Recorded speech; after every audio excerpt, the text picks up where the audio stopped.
If you don't believe the OnePlus One was a disruptor, you must be crazy. This phone, even with all of its quirks of an invite system, did something not many phones have done before it. It caused disruption on all sides of the mobile space, and as we prepare for the second generation to arrive on Monday, July 27th, 2015, we must send the OnePlus One off in a way suitable of its magnitude. My name is Marco Hanna, and welcome to the OnePlus One 1 year later.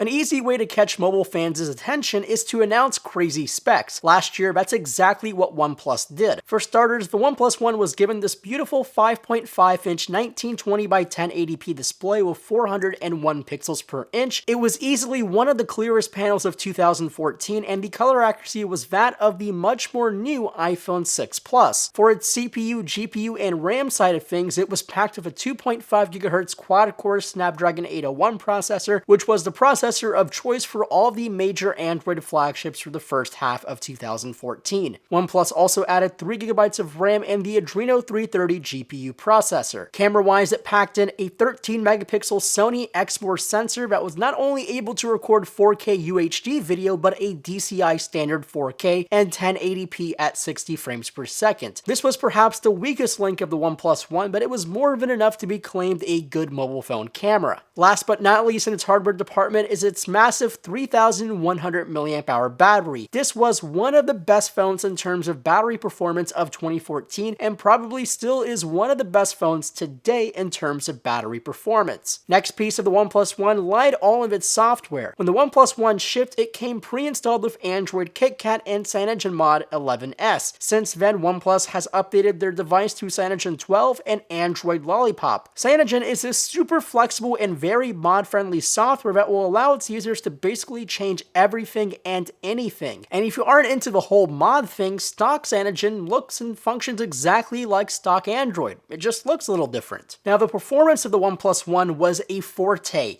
With its average multi-core scores on Geekbench in the low 3000s, it was a pure beast. It did everything just as good or sometimes better than its competition. I personally ran my OnePlus One as my daily phone for a few months last year until the new iPhone 6 Plus came around, but the OnePlus One was definitely a crowned favorite of mine for quite some time, and a lot of that had to do with the performance the phone delivered. Another huge aspect of the OnePlus One was its support. Unlike many Chinese manufacturers, the OnePlus One was mainly marketed towards the US, and their support was pretty damn good. For example, I had an issue with a SIM tray problem with my personal OnePlus One, and I had a new OnePlus One replacement within a week of my first email. The thing I'm trying to get at is the OnePlus One, even though it was a pain to get those invites, was a well-executed device, but at least the phone had no real issues. And let's not forget that this phone only cost $299 and $349 for flagships off contract, and that was the main selling point of the phone. A flagship without a contract delivered to your doorstep for less than $400. And as we prepare for the next OnePlus device, we must say thank you to this phone, and if the rumors of the next OnePlus to be more expensive are true, then this phone may still be for you if you're looking for a flagship that doesn't break the bank. So thanks for watching our piece on the OnePlus One. We hope you really enjoyed it, and if you did, hit that thumbs up button below. Also, make sure to subscribe to our channel because on Monday we will have our hands on with the new OnePlus device. And as always, my name is Marco Hanna, and I'll catch you guys in the next video.